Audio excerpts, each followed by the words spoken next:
অনেক দিন মহাপ্রভুকে সাজানো হয় না। আজকে অনেক দিন পর মহাপ্রভুকে সাজাবো এবং কিভাবে সাজাচ্ছি সবটাই আপনাদের সঙ্গে শেয়ার করব। তো চলুন, প্রথমেই মহাপ্রভুর যে চাদর পরানো আছে এবং ড্রেসটি খুলে নেব। এবং যেহেতু শীতকাল সেহেতু মহাপ্রভুকে কিন্তু আমি স্নান করাই না। আর মহাপ্রভুর বিগ্রহ যেহেতু অনেকটাই বড়, তো স্নান করানো সম্ভব হয় না। ছোট মহাপ্রভুকে কিন্তু স্নান করাই, কিন্তু এখন শীতকাল বলে স্নান করাচ্ছি না। এরকম গামছায় গরম জলের সঙ্গে অগ্রু, গোলাপ জল, অষ্টগন্ধা, চন্দন এগুলো মিশিয়ে দেখুন মহাপ্রভুর গা মুছে দিচ্ছি।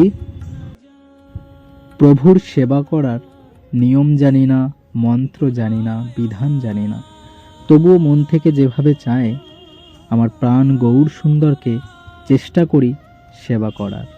তিনি তো পরমেশ্বর ভগবান, সাক্ষাৎ নারায়ণ।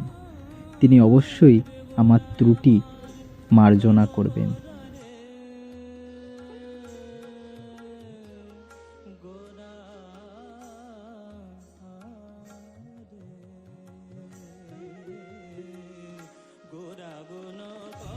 আমার ছোট মহাপ্রভুকেও দেখুন সুন্দর করে গা হাত পা মুছিয়ে দিচ্ছি।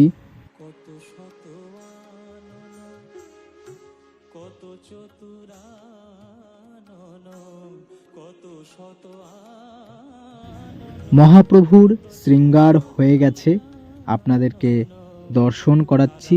মহাপ্রভুর দিব্য দর্শন আপনারা করুন।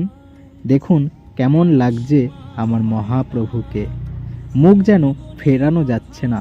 মহাপ্রভুর রূপ মাধুর্য দেখে সত্যি মন মুগ্ধ হয়ে যায়। তো এবার মহাপ্রভুকে আতর লাগিয়ে দিব। এক ভক্ত মহাপ্রভুকে আতর দিয়েছে। আমি নবদ্বীপে গেছিলাম, তখন এক ভক্ত কিন্তু মহাপ্রভুর জন্য আতর পাঠিয়েছে আমার হাত দিয়ে। তো আজকে মহাপ্রভুকে আতর লাগিয়ে দিচ্ছি, বড় মহাপ্রভুকেও আতর লাগিয়ে দিই। যারা চ্যানেলে নতুন আছেন অবশ্যই চ্যানেলটি সাবস্ক্রাইব করবেন। যদি ভিডিওগুলি ভালো লাগে অবশ্যই লাইক করবেন, কমেন্ট করবেন। ভালো থাকবেন সবাই, সুস্থ থাকবেন।